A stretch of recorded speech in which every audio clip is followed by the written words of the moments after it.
আসসালামু আলাইকুম বন্ধুরা, ইউটিউব চ্যানেল আমি আজকে আপনাদের মাঝে এমন একটি যন্ত্র নিয়ে হাজির হয়েছি যে যন্ত্র দ্বারা আপনি আপনার শত্রুকে তার বাড়িঘর ছেড়ে অন্যথা বাগাইয়ে দিতে পারবেন। তো এই যন্ত্রটি এতটা ফলপ্রসূ যা বলে শেষ করা যায় না। যন্ত্রটি একদম সরল যন্ত্র। উক্ত যন্ত্রটি আপনি প্রয়োগ করলে আপনার শত্রু তার বাড়িঘর ছেড়ে অন্যথা চলে যেতে বাধ্য হবে। তো চলুন শুরু করা যাক। আপনি যদি আমার চ্যানেলে নতুন হয়ে থাকেন, চ্যানেলটি সাবস্ক্রাইব করুন, লাইক করুন, শেয়ার করে আপনার বন্ধু বান্ধবদেরকে জানিয়ে দিন এবং আমাকে কমেন্ট করে নেক্সট ভিডিও বানানোর জন্য উৎসাহিত করুন। তো প্রথমে বলে দিচ্ছি, আমার চ্যানেলটি শুধুমাত্র আপনাদের উপকারের জন্য। আপনারা উপকৃত হলেই আমার সার্থকতা। আমি প্রত্যেকটি ভিডিওতে বলে থাকি যে আমার চ্যানেলটি শুধুমাত্র আপনাদের উপকারের জন্য। আর আমি প্রত্যেকটি ভিডিওতে বলে থাকি যে আমার ভিডিওটি আমি পরীক্ষা না করে ইউটিউবে আপলোড করি না। তো চলুন শুরু করা যাক। আপনি যন্ত্রটি কিভাবে, কখন, কোথায় অঙ্কন করবেন এবং কিভাবে প্রয়োগ করবেন বিস্তারিত বলে দিচ্ছি। সর্বপ্রথমে আপনাকে একটি নিম গাছ সংগ্রহ করতে হবে।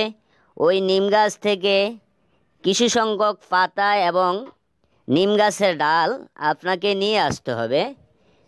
তো কোনো শনিবার সকাল 10টার দিকে উত্তরমুখী বসে উজুর সহিত অবশ্যই আপনাকে থাকতে হবে পাক পবিত্র অবস্থায়, নিরিবিলি একা ঘরে, কারোর সাথে কোনো কথা বলা চলবে না।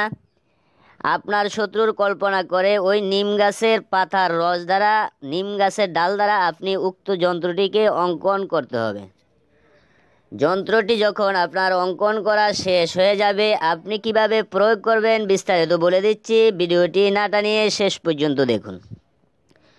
তো কথায় আছে, শত্রু আপনার আমার সকলেরই আছে, শত্রুকে বেঁচে রাখতে নেই। তারপরেও যদি আপনি অনেক প্রয়োজন না হয় তাহলে উক্ত যন্ত্র ব্যবহার করবেন না। আপনি যদি মনে করেন শত্রুর দ্বারা আপনার অনেক ক্ষতি হইতেছে এবং শত্রু যদি থাকে তাহলে আপনার বিপদের সম্ভাবনা আছে অথবা আপনার মৃত্যু পর্যন্ত হতে পারে, তাহলে উক্ত যন্ত্রটি আপনি ব্যবহার করবেন। অহেতুক কোনো মানুষকে কষ্ট দেওয়া কোনো মানুষের কাম্য না, তাহলে আপনি গুনাহগার হবেন। হয়তোবা আপনি যদি অহেতুক কাউকে এই যন্ত্র ব্যবহার করেন তাহলে আপনি বিপদে পড়ে যাওয়ার সম্ভাবনা আছে।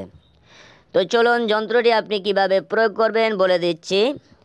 আপনার যদি সম্ভব হয় শত্রুর ঘরে উক্ত যন্ত্রটিকে যে কোনোভাবে একটি বাড়ি পাথর যারা যন্ত্রটি এক কোণে বাড়ি যন্ত্রর নিচেনে এবং উপরে নিম পাতা দিয়ে বাড়ি পাথর দ্বারা চাপা দিয়ে চলে আসবেন।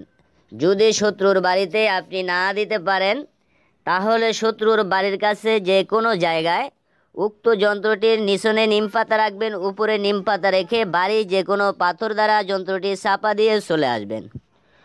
কয়েকদিনের মধ্যে আপনার শত্রু ঝগড়া বিবাদ কলহ বিদ্বেষ বেড়ে যাবে। আস্তে আস্তে তার বুদ্ধি লোপ পাবে।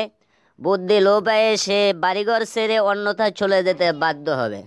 তো আশা করছি বুঝতে পারছেন। আল্লাহ হাফেজ। আসসালামু আলাইকুম ওয়া রাহমাতুল্লাহি।